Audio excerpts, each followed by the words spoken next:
Strap in, folks. We're headed to Ocracoke Island. It's North Carolina's not-so-secret paradise. And if you're interested in going to Ocracoke, the first thing you have to do is hitch a ride on one of these ferries. You can get to the island from several different ferries. Some of them are free, some of them are not free. But the big secret with the ferries is making sure that you go at the right time. But if you're interested in going on the one that's free, timing is everything. On the ferries you pay for, you kind of reserve a spot and a time. If you're getting on the free ferry, well, you get in line. The ferry itself is an experience all by itself. We chose the Hatteras Ferry, which is a free ferry, but we made sure we got there really early.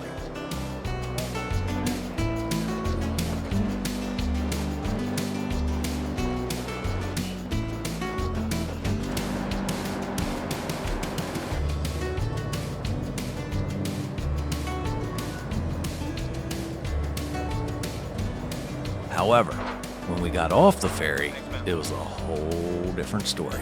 You could see all the people that were lining up to get on the ferry and get off the island. It was just car after car after car. It was insane. So trust me, timing is everything when using the free ferry, whether it's going to the island or getting off the island.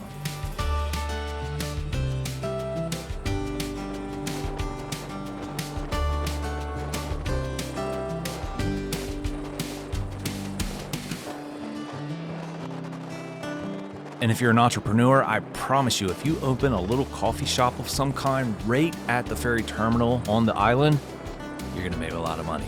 All these people are looking for a cup of coffee or a place to hang out. I think the main reason people go to Ocracoke is the sand and the shoreline and everything that comes with that. One of the great things I've experienced about Ocracoke is the beaches aren't crazy busy. They can be windy, but not crazy busy.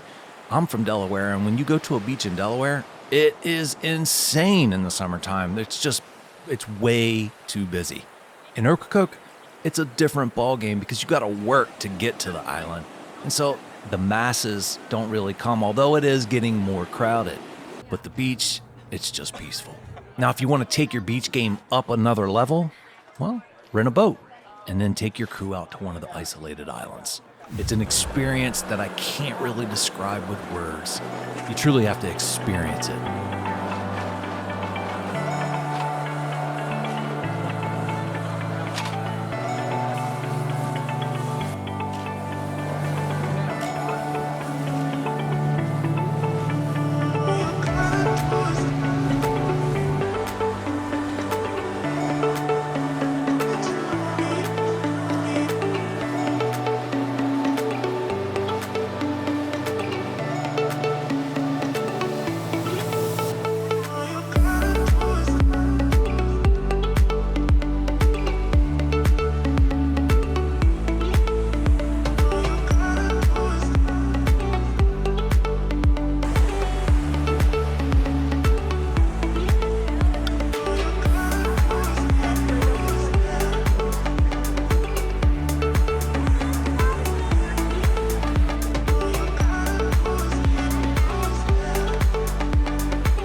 Of my trips to Ocracoke, I think some of the best moments were the days we rented a boat and we just went and explored. Had no real schedule, no set time, just go out into the ocean and see what you can find. Now, being from Delaware, I'm very fortunate in that we have our own ocean and our own bays and we have our own sandbars. And truth be told, that's one of the more popular things to do in the summertime, especially for locals in the Delaware area. But if I'm being very honest, when you get out of the water in Delaware, you kind of feel like you need to be rinsed off and get all the dirt and nastiness off of you. It's much different in the Outer Banks, and the waters are just clear and beautiful.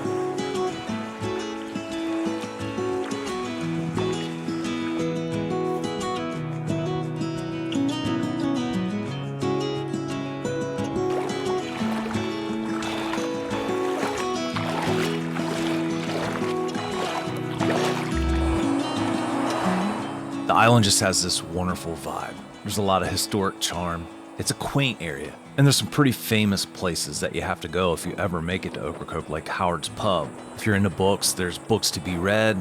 For the artsy folks out there, you got Deepwater Pottery and Craft Gallery. And if you need to get your caffeine or sweet fix, Ocracoke Coffee Company is mandatory.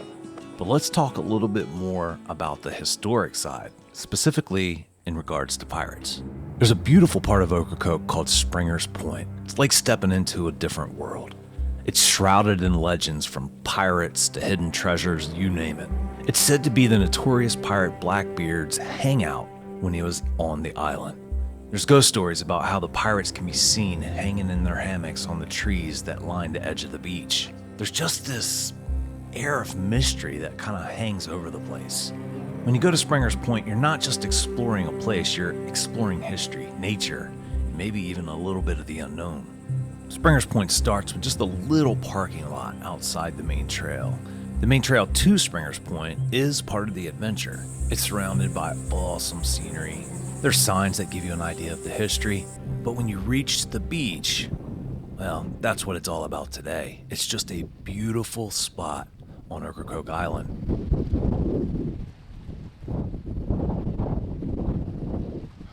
Back to my YouTube channel. Thanks for 2 subscribers. If you visit Ocracoke in the summertime, there's going to be people parasailing.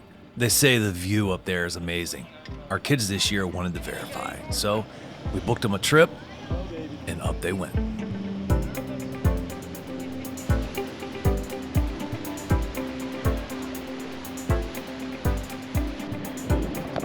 Say hi to the camera. Bye.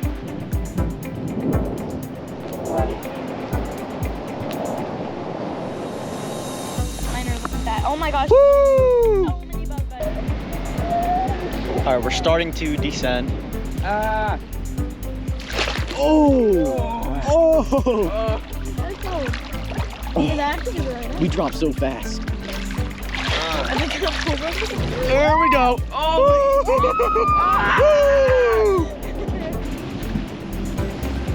The wind is drying me off fast.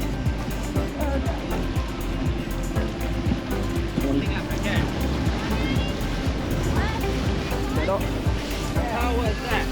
Woo!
If you're not into parasailing, you can hang out at Smackin' Alleys right on the water, have some amazing mimosas and a nice brunch. It's a perfect spot to wait for those that did go parasailing.